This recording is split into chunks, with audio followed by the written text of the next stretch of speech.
দারিদ্র্য কখনো স্বপ্নকে থামাতে পারে না। এক মুসলমান ছেলের হাত ধরে ভারত পেল তার মিসাইল ম্যান, পেল এক অমর রাষ্ট্রপতি। আজকের নক্ষত্র জীবনে জানব এপিজে আব্দুল কালামের সংগ্রাম আর সফলতার গল্প। ভিডিওটি ভালো লাগলে লাইক করুন, সাবস্ক্রাইব করুন এবং বেল আইকন অন করুন। শৈশব, জন্ম 15 অক্টোবর 1931, রামেশ্বরম, তামিলনাড়ু। দরিদ্র পরিবার, মাছ বিক্রেতার ছেলে। ছোটবেলা থেকেই বিজ্ঞান আর আকাশের প্রতি টান। একটি ছোট দ্বীপের ছেলেটি জানত না একদিন তার স্বপ্ন গোটা দেশের আকাশ ছুঁয়ে যাবে। শিক্ষা ও সংগ্রাম, সংবাদপত্র বিলি করে সংসারের সাহায্য। তিরুচিরাপল্লী থেকে পদার্থবিদ্যায় স্নাতক, মাদ্রাজ ইনস্টিটিউট অফ টেকনোলজি থেকে এরোনটিক্যাল ইঞ্জিনিয়ারিং। বিজ্ঞানীর পথ চলা, ডিআরডিওতে কাজ শুরু, ইসরোতে CLV-3 রকেট প্রকল্পের নেতৃত্ব, প্রথম ভারতীয় স্যাটেলাইট লঞ্চে ভূমিকা।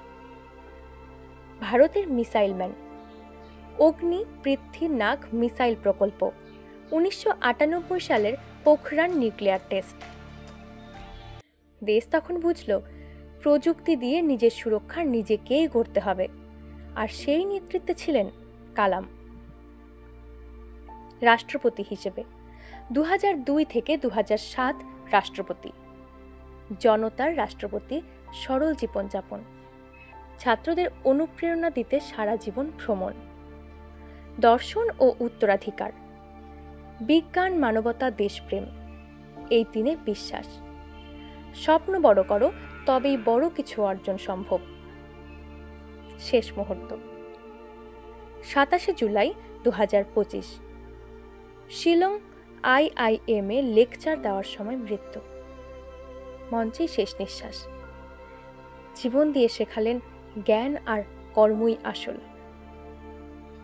তিনি চলে গেলেন, কিন্তু স্বপ্নের আগুন রেখে গেলেন কোটি কোটি মানুষের মনে।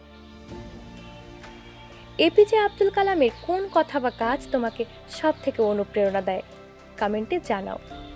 নক্ষত্রের জীবন চ্যানেলটি সাবস্ক্রাইব করো, কারণ এখানে থাকছে তাদের গল্প যারা নিজ নিজ ক্ষেত্রে নক্ষত্র হয়ে আছেন।